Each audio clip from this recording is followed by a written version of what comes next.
Great. We'll just give folks a few minutes to join and get started on our latest Community of Practice forum in just a moment. Um, we are recording this session, so if you have to leave early or you know somebody who couldn't make the forum, this will be posted to our site and we'll show you where at the end.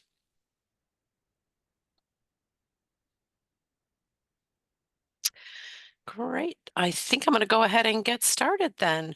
Welcome to the International Institute for Sustainable Laboratories Circular Economy for Labs Community of Practice Forum on Reuse Alternatives to Single-Use Plastics. We've got a great panel for you today, and we will sort of go over what we do on this. In our agenda, we're going to have a few speakers. Patrick Penndorf of ReAdvance will start us off, kind of talking about what the lab plastics issue entails and what some alternatives are available to date. Then we have a speaker from Grenova that's got a system that can wash pipette tips and other things for reuse so we can avoid some of those single-use plastics. And a user of that system will also talk about their experience. Then we're going to have time for questions and answers. I've got a few myself, but if you all in the audience have questions, we would love to hear them. And if you have your own experiences minimizing, reducing, recycling single-use plastics in the lab and would like to be heard or provide some input, we should hopefully have time for that. So let me just go over some of the housekeeping items before we get started. For now, your microphones are muted to avoid noise and background distractions, but you can type questions in the Q&A as you think of them for our speakers. And if you have something that you'd like to add and we have the time at the end, you can request, there should be a button at the bottom to request to unmute. We are, looking for focusing on solutions, questions, and lessons learned, not complaining about any of these topics, just sort of sharing helpful information on alternatives you found to single-use plastics, ways to deal with them through overcoming any of the recycling challenges they may pose, or options for reducing or reuse. So that's what we'll be talking about. I'll just remind everybody before we get into our speakers, if you're not familiar with the Circular Economy for Labs Community of Practice, it's a group we started almost 2 years ago at I2SL. And we're focused on waste diversion and sustainable procurement and other ways to promote a circular economy for the products and equipment and things that we use in labs, since we know that those can be a real problem. It's free to join. You can go to our website at circulareconomy.i2sl.org. You can just peruse the site and look for what information and recordings of other forums are there, or you can join and register and get a little bit more information and share a little bit more information as a registered user. There are places where you can pose your questions or answer other people's questions in a forum. We keep a library of blogs and previous presentations. We've got videos such as the recordings for this and other ways that you can provide videos. We call them Phil Talks. It stands for People Helping to Improve Laboratories, and you can even get a stipend to create one from your facility if you want.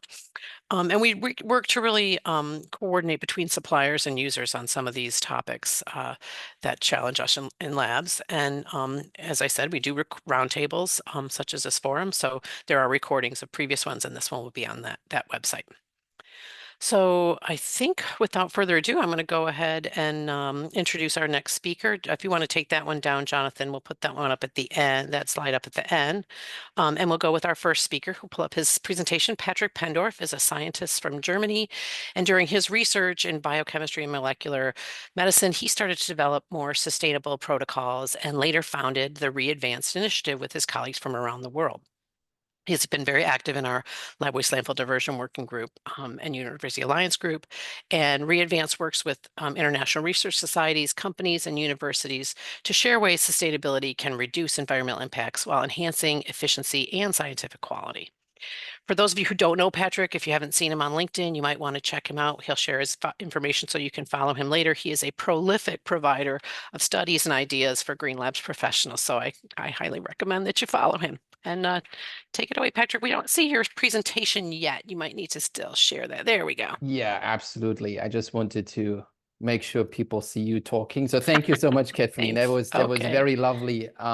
Yeah, of course, always happy to share all we do at ReAdvance. So as you have heard, we are researchers from all around the world working together with institutes, companies, universities to make science greener. And I think this is also why I'm very excited to be here today for this forum, because we got an amazing panel together. And since we are on, so to say, the forefront of when it comes to making science more sustainable, we also saw that often we are all very motivated about changing something right away. But today, this talk, I want to start a little bit differently, because I think most of us are aware what the problems are today. But let's travel a little bit back in time, actually quite a bit back to the year of 1907, because this was when a substance called percolite was invented. This was the very first synthetical plastics. At this time, it was a problem that when you were playing billiard, the equipment was made out of ivory, and obviously this is very expensive, very difficult to get. So there was a challenge of who would come up with an alternative, and then plastic was developed. Obviously, this kind of plastic is very much different from what we know today. And so it then especially took the 1930s, 40s, 50s, so during and after the Second World War, to really do a whole lot of development on plastics, especially during these years like 1950, 60, 70, you then came up with all the inventions we know today in terms of polypropylene, polyethylene, and all the other different plastic types you basically know. And this is fast forward how we end up basically today with our pipette tips.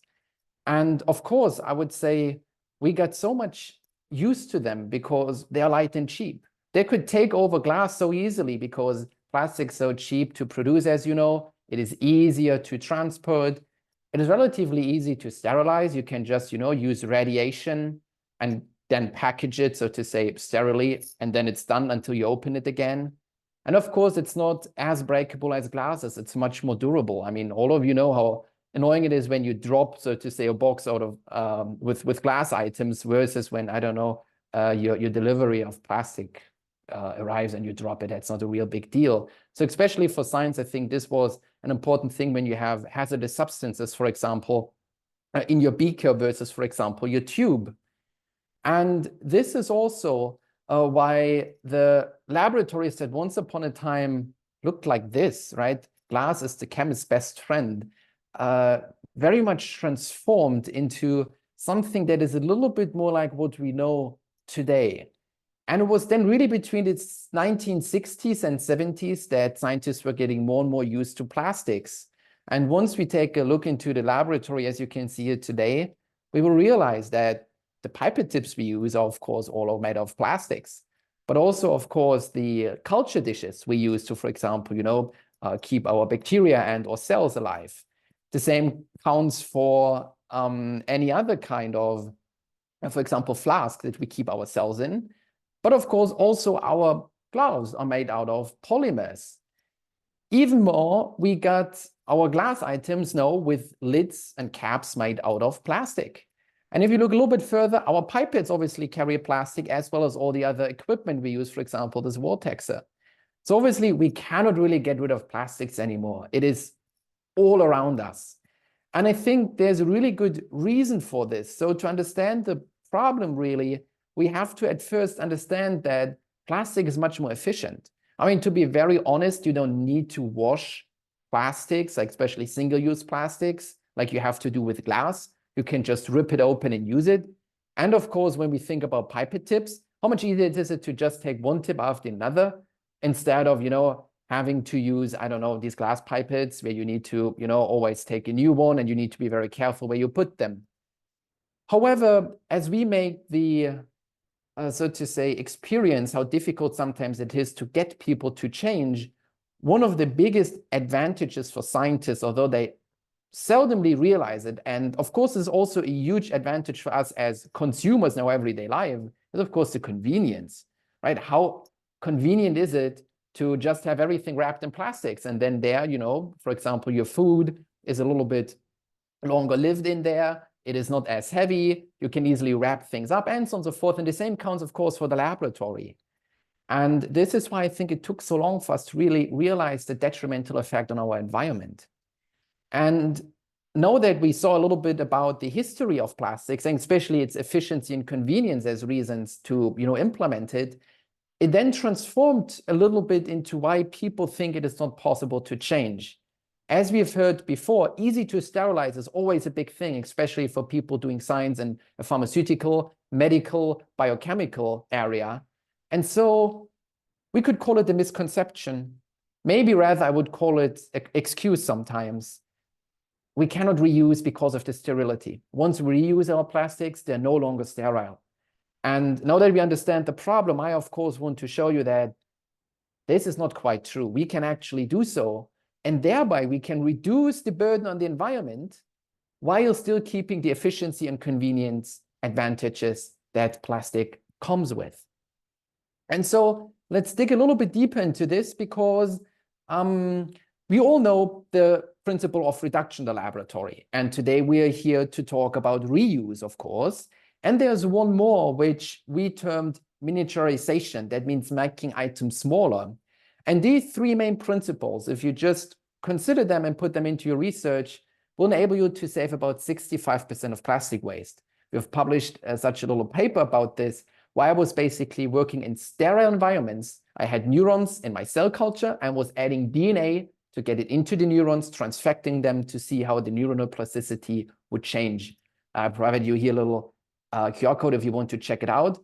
But to really just take it away, if you take these three simple principles, you can reduce plastic waste a lot without changing the protocol, without needing more time, and without causing contamination. And I think this is quite important because if we now zoom it a little bit deeper down into the reuse aspect of things, I really want to at first highlight that you only need one. That is, for example, if you prepare your SDS page, you only need one, for example, serological pipette if you at first pipette the water, then the tris, high and low molecular for the stacking and running gel, and the acrylamide. If you have separate, so to say, tubes for it, you don't need to switch. And the same counts for your PCR, or like in my experiment, the DNA, you put water first because then you can reuse the same pipette tip. This is very simple, right? It's extremely trivial, but this is in the end how we can use a lot of plastic waste. The other thing that I want to mention here, which is really important, the second action is to reuse, again, also our quote-unquote containers. That is the Falcon tubes we use, right? If you, for example, prepare your SDS page and you have the water, you have the tris buffer, you have whatsoever in there, you can reuse these plastic tubes. This also means you don't need to take glassware that then needs to be washed and that you need to be super careful with. You can just reuse these tubes without any problem. And so this might also help you in purchasing. We have been running our summit lately, and there was a company that actually, they are selling these tubes, and still they were doing research on how often you can reuse them. And for most purposes, you can reuse your tubes 5 to 7 times, even when you centrifuge it heavily. So this should really give you some motivation, inspiration to think about what you can do, and then also, of course, have your purchasing potentially being influenced by it. But as we not only have researchers here today, there is, apart from taking action in the lab, that is, of course, paramount, something I want to share with everybody else. If you are a lab manager or if you are a sustainability manager, the protocols that you use and share with your colleagues, with the students and everything, if you're able to just put in a note, for example, hey, here you can use a smaller tube, or here you can reuse a tip, might feel a little bit off in the beginning, but it goes a huge way, because in that way, you not only show people, hey, we have a culture of sustainability here, but beyond this, you also give people very much motivation and security to know, hey, I can do something without causing any problem, without, being, so to say, the gangster who does something different. And the other thing is in teaching, whether you give a lecture, whether you have students in your laboratory, you do practical classes, whatever it might be, the same counts there. If you just mention it, this can go really a long way, because as a teacher, you always have the authority to share these things. So including it in protocols and teaching is super critical.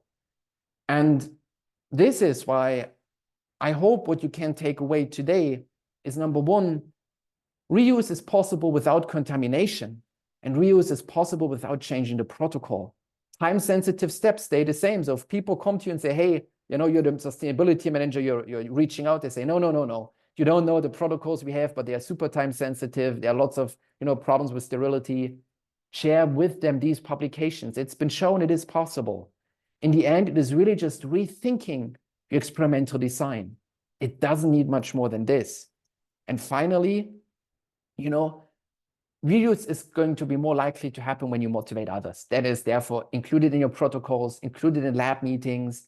Just, I don't know, make some posts about it, get people used to the idea because it's a step-by-step process to get there. And I have a few more slides we need to continue, but just here we have weekly lessons because I can't go into detail here. If you hurry up and take your phone and scan the QR code, you can get part of it. Once a week, we share in detail, step by step, how you can take action on those, what you can say to convince your colleagues, where are all these publications, how you can find them, and so on and so forth.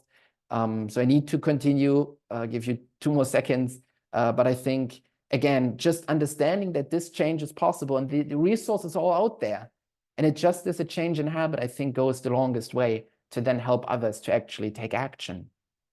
Because before I hand it over then to Jon, there's a very interesting study by Martin Farley and Benoît Nicolet, where they could show that the reuse of 50 ml canonical tubes reduces 11.3 times the carbon equivalent footprint compared to single-use tubes.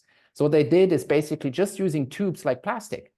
11.3 times is a whole lot, because for plastic items, about 90% of the carbon footprint comes from the production.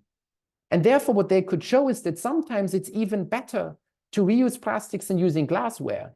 Just again, if you can reuse plastics often, you don't have as much of a footprint during production. And in the end, also when you use, the right kind of incineration in the end, it is more sustainable than glass. Again, this is take it with a grain of salt, depends on your circumstances, but I think this just shows the power of reusing in the end. And therefore, when we look back into our laboratory, you might say, why do we have to care about reusing? Why don't we just recycle things? Because if you look at all of those have touched your laboratory. They count by definition as contaminated. You can't easily recycle them without additional measures. And if you look at the other items in your laboratory, I'm pretty sure that you know that very seldomly you will hand your pipette back to the producer and they will disassemble and recycle the plastic. So again, recycling is still a big challenge. It's still difficulty. Therefore, everything we can do upstream of recycling is much more powerful. This is why reusing is so very important. And with this, I would close here and hand it over to Jon, because I think he's going a little bit deep into the problem of plastics, and especially when it then comes to why we should reuse instead of throwing away or recycle. Great. Thank you so much, Patrick. And I hope you didn't feel too rushed. We can go back into some of these issues a little deeper at the end if you'd like. You've given us a bunch of tips, no pun intended, for thinking about reuse. And it seems really obvious, but maybe something we really need to go back to researchers and have more conversations about, and not just because of the waste implications, but as you mentioned, because of the climate change and carbon. Patrick, there was some interest in following up with your QR codes, but some people weren't able to use them from their work computers. Maybe they were blocked. So if there are any ways to share the URLs, feel free to email them to Jonathan or me, and we can put them in the chat for people. I know there's interest in I think I can also connecting. put it in the chat here myself. Okay, if No you can need do it for you yourself, to go for hassle. it. It might come to us, but we'll put it out for everybody. So we're going to keep moving on here with Jon Arroyo from Grenova. Jon is the territory manager for California and Washington there. And for those of you who aren't familiar with them, Grenova provides technology to wash and reuse plastic pipette tips and microplastics, but you will hear more about that in just a moment. Prior to working at Grenova, Jon spent 3 years selling lab consumables, which made him aware of these issues that they presented and motivated him to join this company last November. So take it away, Jon. Yeah, thanks, Kathleen. And I also brought along Jackson Horner. He's one of our technical application specialists. So he'll be able to help out with any technical questions you guys might have and give a little bit more in-depth analysis of our validation process down the road. Okay, so this right here, this is why Grenova's here. Every year, the US and UK alone generate over 12 billion pounds of plastic waste. That's enough to fill Manhattan knee-deep annually. And we wanted to take it a step further and really see the environmental ramifications of manufacturing just one rack of 96 well pipette tips.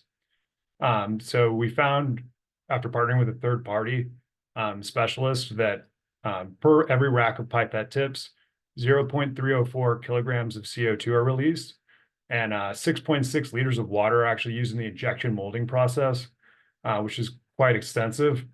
And to put it into kind of everyday terms that most people can understand, every time you throw away one rack of tips, it's the equivalent of throwing away 15 plastic water bottles, which is pretty crazy to think about. So here's a little timeline of Grenova. Back in 2014, we were founded by a gentleman named Ali. Prior to working at Grenova, he worked for one of the major automated liquid handling companies.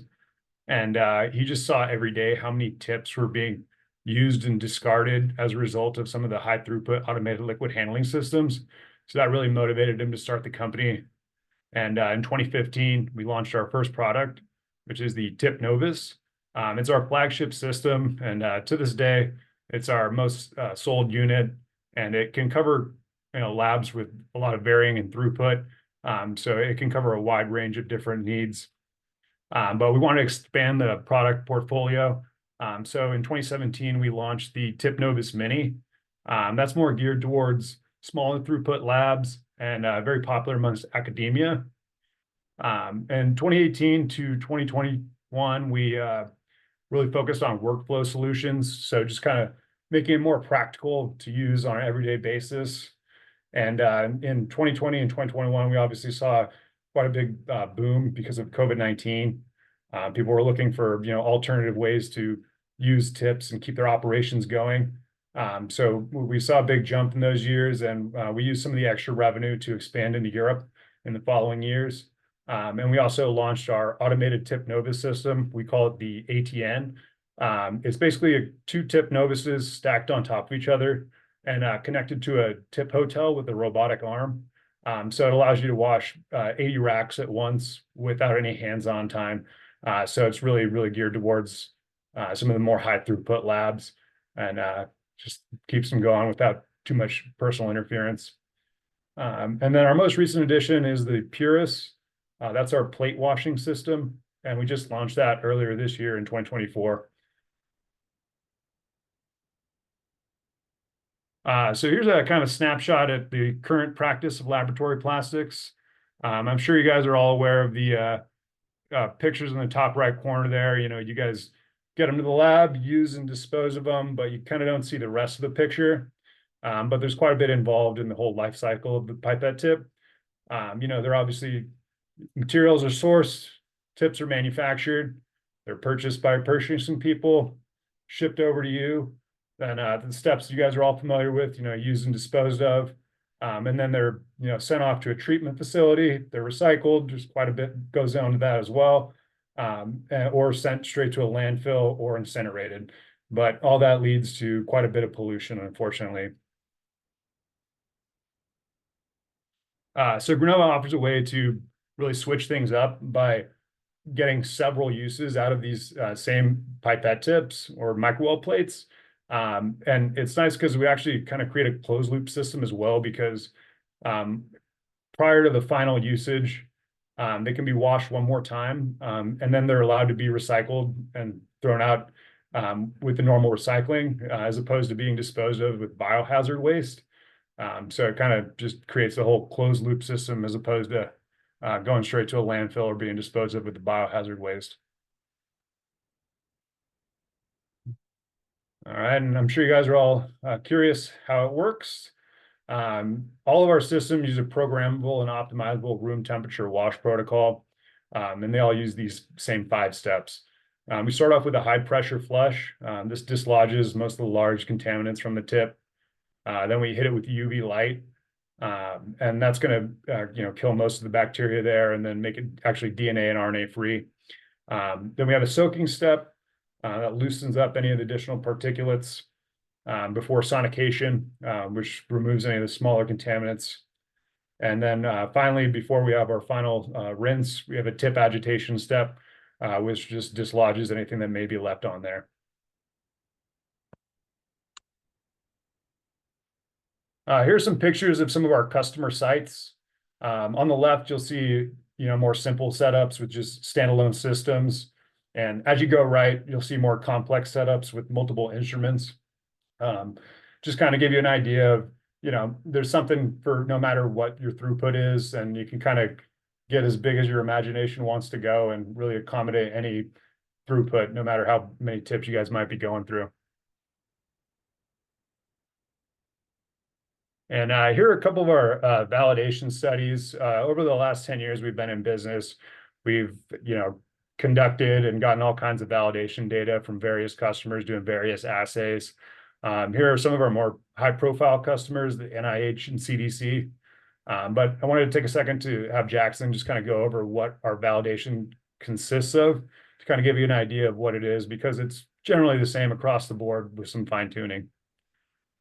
Awesome. Thanks, John. So yeah, the question we always get asked is, what about the risk of contamination? And it's an important one. We do not want to interfere with a lab's quality and the data that they're producing. To help labs address this issue, we have developed recommended validation protocols for labs to follow for a vast number of sample types, like DNA, RNA, proteins, detection methods like PCR, ELISA, LC-MS. And our customers will normally take these recommendations and fine-tune them for their specific application, but most tend to stick with 3 different test methods for the validation itself.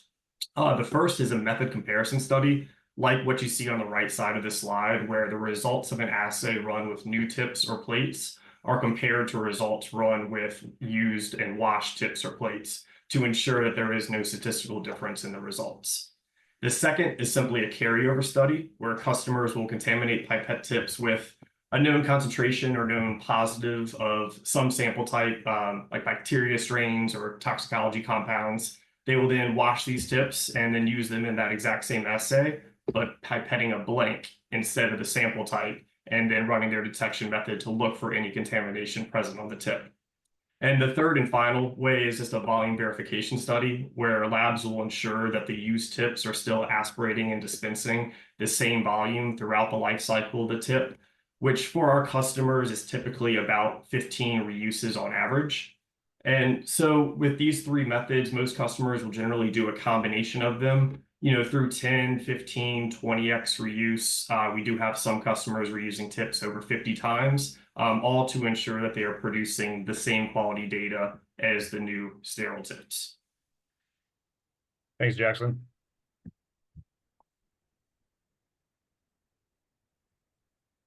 So basically, after 10 years in business, we've kind of worked out the kinks, and if it didn't work by now, we'd be sure that we'd be out of business. So we've been tried and true over time. So kind of our next step after, proving it works is we wanted to figure out what's the actual effect of washing and reusing versus, buying a new rack of tips or recycling. So this year, our focus has been figuring out, how good is reuse versus just buying a whole new rack of tips. And so we partnered with a third-party company called RoImpact, and we developed a calculator that can actually basically give you an actual idea of how much production of carbon emissions, plastic waste, net water usage, and then it also tracks your consumable savings over time as well. And the nice thing is it can actually forecast your, the impact moving forward based off of your current tip usage and current tip costs.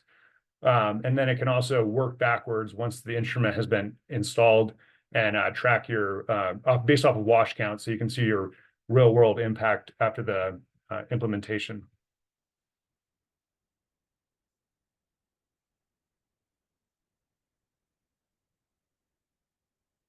So here's basically a snapshot of what it would look like if you're just doing 100 racks a week at $8 a rack after being run through our calculator.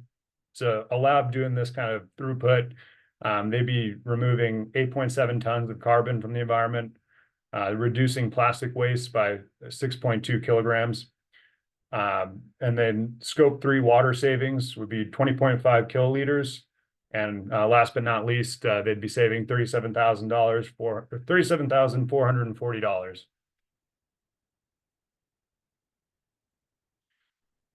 And here are a couple of just kind of quotes from some of our different customers, but fortunately, I actually have one of our customers here today.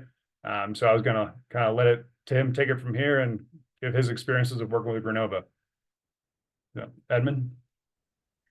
Thanks. I'll just introduce Edmond real quickly if you want to stop sharing. Edmond Noblejas is a clinical laboratory environmental worker. He's been doing that for over 10 years. He's currently an operations manager at a Southern California reference lab. We're not sharing the name of his lab at this point.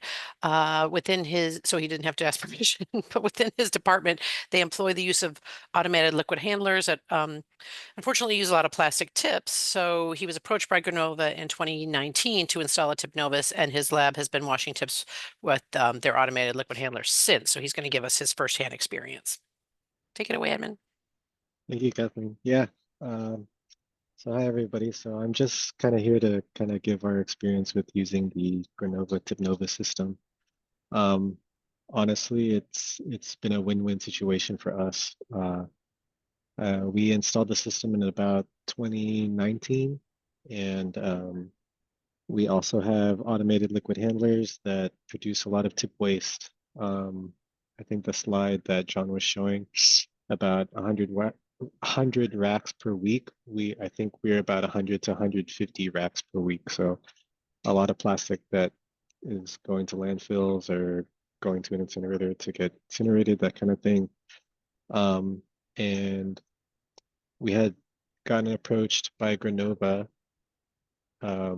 because they knew that we had these automated liquid handlers that use so much tips, seeing if we were interested in doing it, and we jumped at it, tried it out, and everything's been working pretty well for us so far. Just as Jackson was talking about, we had to go through extensive validation. We did like a 20 times wash to make sure that there wasn't any carryover, and everything looked very well. What else can I say? I will say definitely something that helped us, especially during COVID supply issues. I don't know if some of the people on this call were in a lab where it was hard to get tips, hard to continue doing working in the lab without any tips, and so for us, being able to reuse some of our tip racks really helped us continue our operations and made sure that we can give patient results out to providers. So I really want to thank Grenova for reaching out to us, and so far it's been a really good partnership. Other than that, I'm here to answer questions, but yeah, thank you. Great. Thank you for providing that insight, Edmond. And I'll ask other panelists to come on camera, as well as welcome Kelly Weisinger from EDF, the Environmental Defense Fund. She is the chair of our Lab Waste Landfill Diversion Working Group, and she's also going to help me monitor some of our Q&A. So I'll remind everybody, the purpose of these forums is to both bring suppliers and users together so we can discuss some of these issues and kind of get questions answered. So please feel free to use the Q&A button at the bottom of your screen, but you can also raise your hand and ask to be unmuted if you have something that you'd like to add to the discussion of your own experience in any type of single-use plastics reduction effort. We would love to hear from you. So in the meantime, I do think we got some questions in the Q&A. I'm going to just start by asking the whole panel one first, and then we'll kind of get into your questions. So we talked about the water, that there may be water use for washing, but if you look at things from a full life cycle perspective and the amount of water used to create single-use plastic, single-use pipette tips, that it's less on the overall. So are there other, and then anyone on the panel can answer this, including Kelly, are there other environmental trade-offs that we need to think about when we're replacing a single-use plastic product or switching to a reusable item? Anybody want to take that, Patrick? Yeah, maybe to go first. When we concretely think about like environmental trade-offs, as a researcher myself, I would at first say, of course, you want to make sure to figure out that it works, right? It doesn't need to be necessarily something about like when you use a machine for it or your own ideas, but to be really careful about doing it for the very first time, maybe, having an additional set of controls or just a test panel, because let's say you try to reuse something and you might run into the problem of contaminating something. If you do this with an entire experimental set, you have to redo everything. And we know how sometimes, costly this can be when it comes to resources, when it comes to time and so on and so forth. So I would say in terms of, environmental aspects, definitely consider this.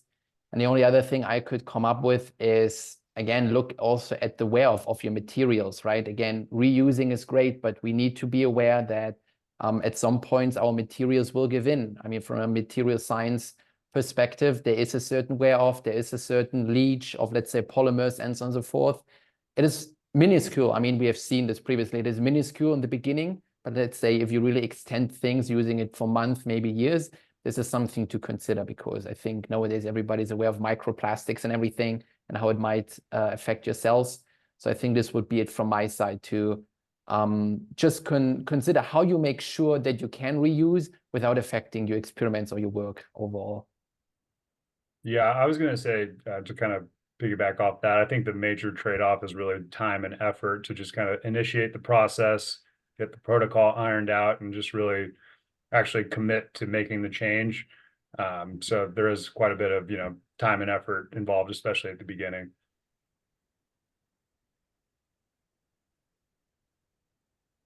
Okay, thank you. I think I have a few more panel questions, but I think we should get into audience questions first. So, Kelly, was there any that you wanted us to start with here?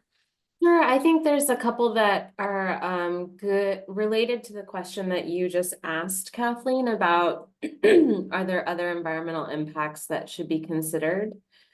There are a couple about for Grenova about any data that you have on the life cycle of your products and how they compare to the impact of the product on the energy consumption, water consumption of the lab. So, what's the trade-off between disposables and reuse? So I'm wondering if you could go back to your slide and just show everybody that really quick again. And there's a couple specific questions about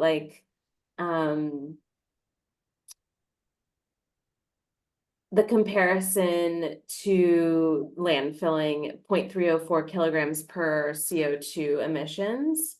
And then also how you measured those impacts and whether you worked with a third party on that. Yeah, so we actually worked with the same company that helped develop our calculator.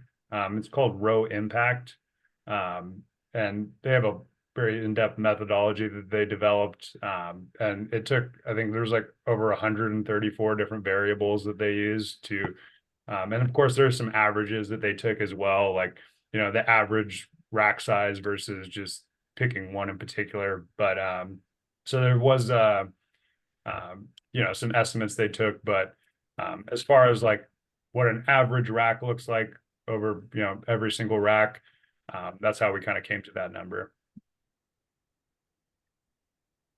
And if you want to find out more about ReImpact, you can Google them. They're pretty reputable people. They work with quite a few major companies as well. So yeah, great, thanks. And I'm just wondering if you've I think a lot of users are wondering if you've published any of the LCAs or the case studies that you've done, so that they could be used to make the case elsewhere and also analyze impacts of other reuse. So we haven't published anything just because the tool that we use is kind of proprietary, because we did do quite a bit of an investment to come up with the tool. But yeah, something that we haven't really considered publishing. But obviously, if anybody's very interested to learn more about it, we can definitely do a more in-depth deep dive. But there's quite a lot of material to go over. I will add that something that we do for a lot of our potential customers is we will get, their usage numbers. We will ask for them, how many racks of tips are you working with? And then we're able to put that through our calculator to go ahead and give them a forecast on what we expect their impact to be. And so obviously that's an estimate just based off their estimated usage. But then once we actually start working with the customers and we understand how many times they're washing, then we can give them concrete numbers like on a quarterly, annual basis, whatever they want, to show what their impact actually was. So we can both do the forecast and give them the concrete numbers about what it actually came down to. Gotcha. Great. Kathleen, do you want to? Sure. There were some questions. I think you clarified where the water savings are coming from. Yeah, There, it's basically all just in the injection molding process because, when they're molding the plastic, they're basically shooting water at it the entire time. So it's pretty resource intensive in that regard. okay, so we're comparing the manufacturing The manufacturing, yes. of the products Yep. to the water at the end.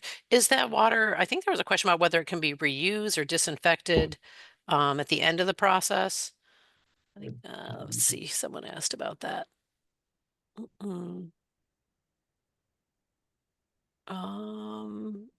Is it, yeah, How much water is there it is. at the end of the tip washing process, and is it disinfected?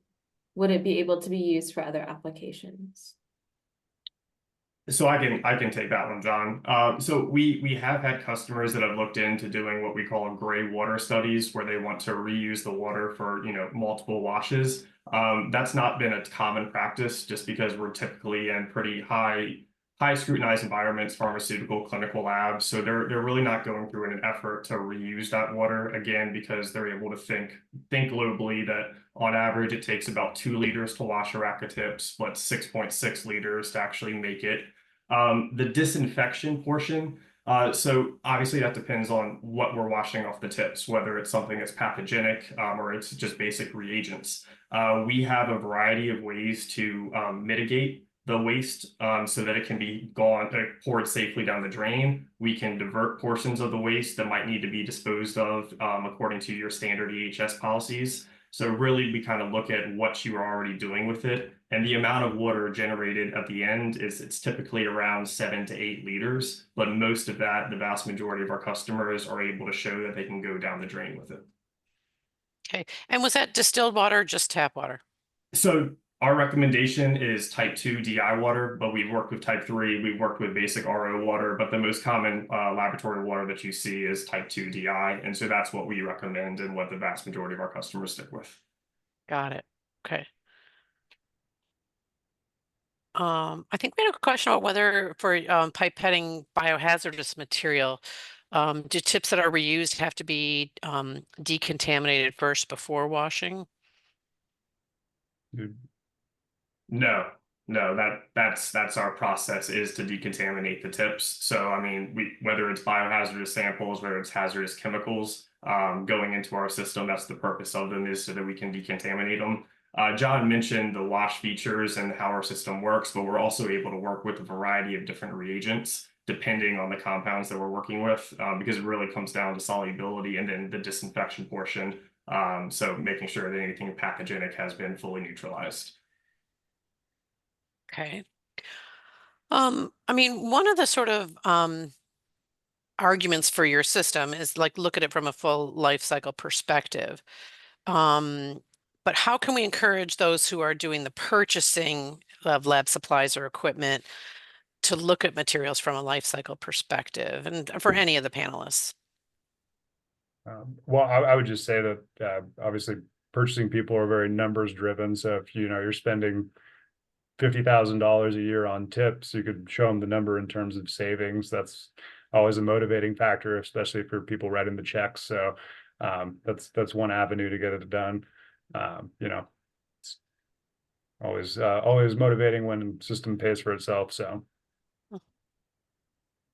from the inside of lab perspective, I would say what we think is very impactful, apart from the money, obviously, is also when you consider the quote unquote safety aspect. That is, for other machines and instruments, definitely like the life cycle, like how often will break down and fail. Just again, if you invested a little bit more, that might pay off. But also when we talk about like here, the pipette washing machines, safety in terms of, we have seen it, I think, during COVID, when you had basically shortages of gloves, some people of pipettes and everything. If you can make sure that you have everything in house, that of course can be much safer and to some extent much quicker. Again, it depends. Like normally these days, we don't have a big problem with getting things the next day already, but during these crises, and we don't know what regulation will look like in the future, especially when it comes to Scope 3 emissions, like people have maybe to, you know, ramp down how often they're allowed to ship and everything. I would say this is another thing to look for. And talking already about these changes in the future, maybe also regulation. Especially when we work with companies, and I think for universities, it becomes more a topic of funding opportunities. We know that, for example, Welcome in the UK and DFG in Germany require you to report sustainable practices. And we know that many companies do their net zero targets, for example. And so thinking about that, you will have to get to these points in the future, being able to, you know, show at the full life cycle of the things you purchase. And of course, how you treat them in the laboratory might be a first step into the right direction, making sure that when you have to, you're not then waking up and having to rush, but you already have it in mind. You already have figured out a strategy for yourself. Okay.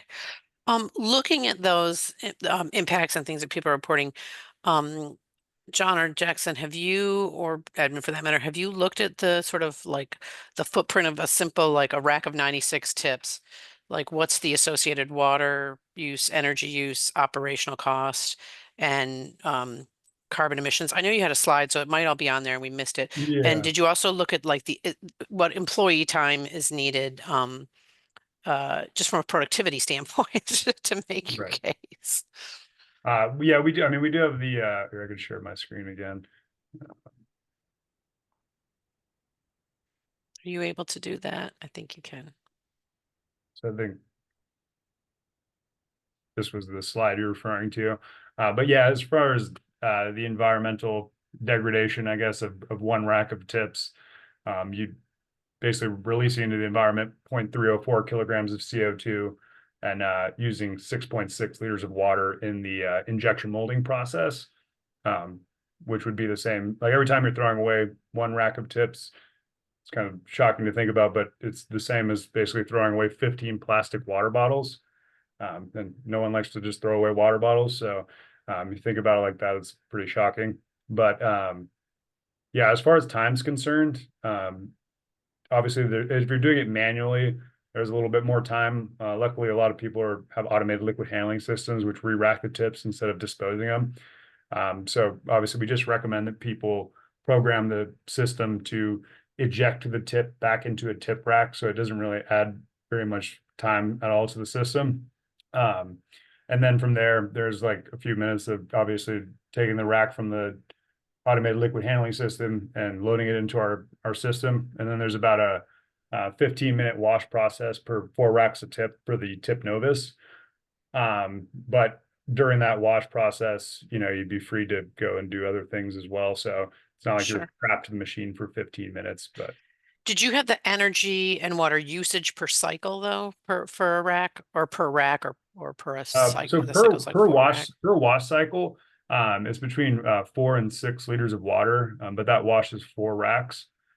So if you think about per rack, it's 6.6 liters of water to manufacture 1, and then on the high end to wash 4, it's 6 liters of water. So How about energy use? Did you have the numbers of I don't know that off the top of my head. okay. I think people are just trying to make the Yeah, oh yeah, I know. I could, argument in their head. yeah, I could definitely There are find trade-offs. that for you and send an email out to everybody, but I can't remember off the top of my head. Yeah, I don't know if we know the exact, energy usage that we put. It's about 36 kilowatts, I believe, for a wash. But the energy usage of our system is actually pretty minimal. It's not like an autoclave. It's not a high-powered system like that. It uses pneumatic air for a lot of the functionality of it. So the energy usage is pretty minuscule and not something that you would have to really factor too much into your calculations. Okay. Go ahead, Kelly. I'd love to just jump in and say there's a lot of like specific questions about the Grenova product. So if you guys wouldn't mind going in and answering some of those questions Sure. in the Q&A, that'd be great. I would love to talk about some of the barriers to reuse, including regulatory or environmental health and safety hurdles, and how you all work with your constituents, your colleagues, your clients, the lab community on overcoming those barriers and hurdles. Well, take this one, Jackson. Do you have an answer for this one? Sorry, could you repeat? I was busy typing answers to all the questions we had in the chat. She was asking about the regulatory hurdles. So yeah, the regulatory hurdles that we face, it really comes down to the different governing agencies. So for instance, CAP and CLIA are the two main accrediting agencies that monitor clinical labs in the United States. Our systems were developed in CAP and CLIA, in a CAP and CLIA clinical lab initially. So we've been having to adhere to those regulations from the very beginning, and those change depending on the sector you're in, whether it's agriculture or pharmaceutical. In the end, those regulations are all about ensuring that the data or the patient results that are coming out of these labs are of the highest quality and really are conforming to the manufacturer equipment that's in there to do it. So really the validation recommendations that I talked about earlier, along with our customers' intimate knowledge of their specific sector, the agencies that are governing them, allow them to develop a really solid validation plan to overcome those hurdles and to maintain the same quality of data that they were doing. Because in the end, that's what they need to show, is that by washing and reusing tips, it's not diminishing the quality of the results that they're actually putting out there. So I would say that's the main hurdle, and that's how we overcome it. What about for users? About users for like actually using the system? Barriers and hurdles to reuse for users. I don't know if Patrick, you want to jump in and talk about Just you getting resistance and that kind of thing. And And how do you Yeah. overcome it? I think there's questions about the sort of relationship between the suppliers and the purchasers, and what the purchasers are having to overcome to implement reuse in their labs. And that includes regulatory hurdles, but also other like institutional or corporate barriers as well. Yeah, at first to double down on Jackson's point, he's quite right about like the difficulty, especially like in the pharmaceutical industry, and I would also say diagnostic industry, to make change happen, because there are a lot of rules, and some of them are outdated, to be quite frank, like the pharmacopoeia processes. Sometimes, like when it comes to HPLC, you're not allowed to reduce the running time of the HPLC, like the gradients of the HPLC, which would save time, money, resources, just because it's not yet allowed, so to say. So I think this is a big difficulty. And what we see as a problem there is, of course, that, this corroborates and supports all kinds of doubts and quote unquote excuses, right? When people don't want to make a change, they easily can always revert back and say, yeah, we are not allowed to, and this is not possible. So I think this is one of the major hurdles that we encounter. And then it's often advisable to really dig deeper down to why people are afraid, like what are their real concerns, because often I think people don't want to change their habits, as we've discussed before, and then they revert to the very first excuse. And if you're able to just get there and make these people aware that there is a possibility and there is a motivation for them, that, I don't know, the cost savings, the environmental savings are real, that is the most effective way.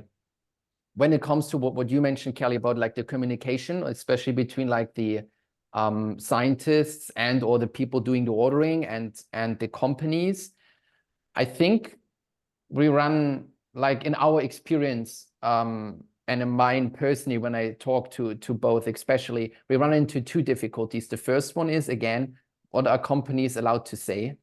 Because obviously, it is difficult. You cannot advertise like, hey, you can reuse our tube so and so many times, because you wouldn't be allowed, right? If something goes wrong, right away, somebody would jump on you and say, hey, but you promised that it would be possible.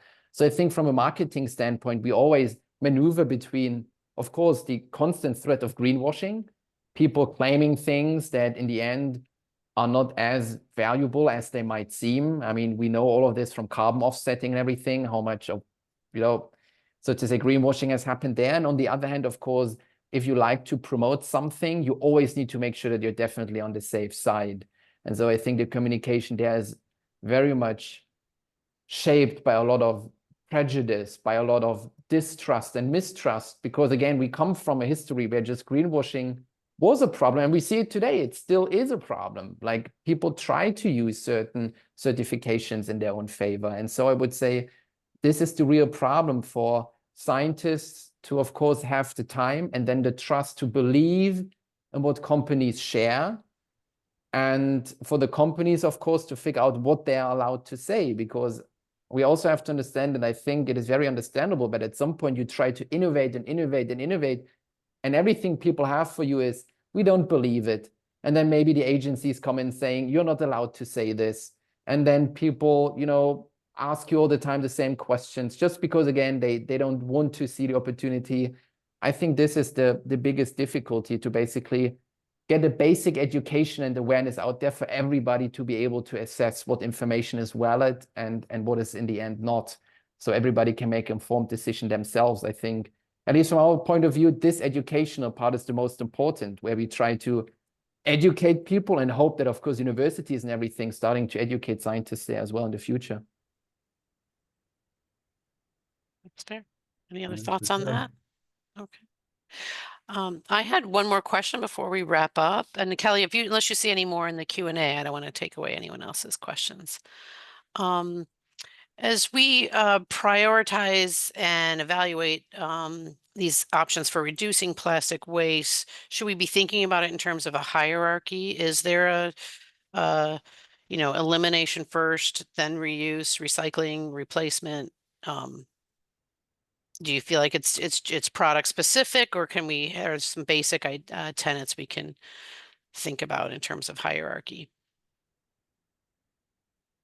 Jon, you want to go first? Yeah, I would say obviously the best thing would be to just eliminate in general, but after that, your best bet's reuse.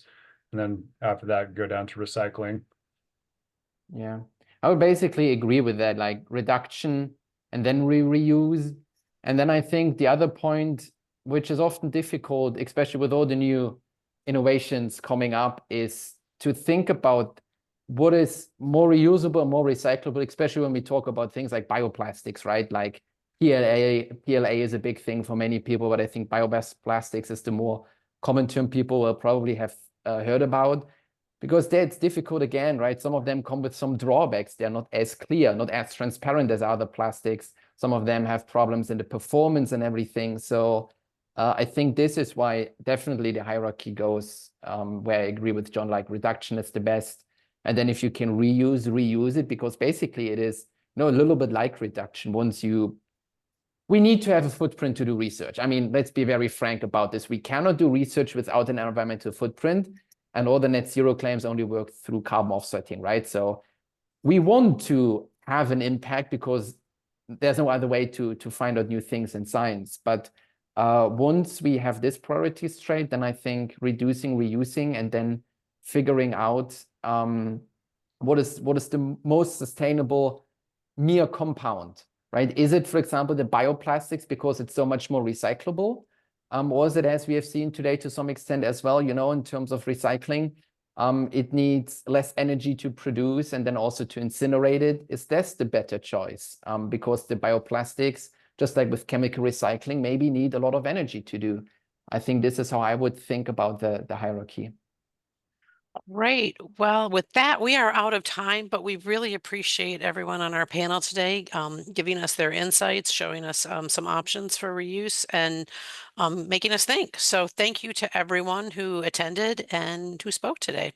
And our next session will be on cold storage and some efficiency ideas and tips from folks who participated in the freezer challenge or have some insight into getting ULT freezers that are efficient funded. And so I'll remind you that is August 28th. You can register on the I2SL website or circulareconomy.i2sl.org. And if you can make it to our conference in St. Louis, we will be there September 29th through October 2nd. And you can register on our website at i2sl.org / I believe it's, well, you'll see it as soon as you go to the conference website. So thank you to everyone today. Here's those some of those links, and we look forward to seeing you on our next roundtable, August 28th. Thank you so much for the opportunity. Thanks, Kathleen. Thank you Thank both. you. Bye, everyone. Thank you. Have a good one. Bye-bye.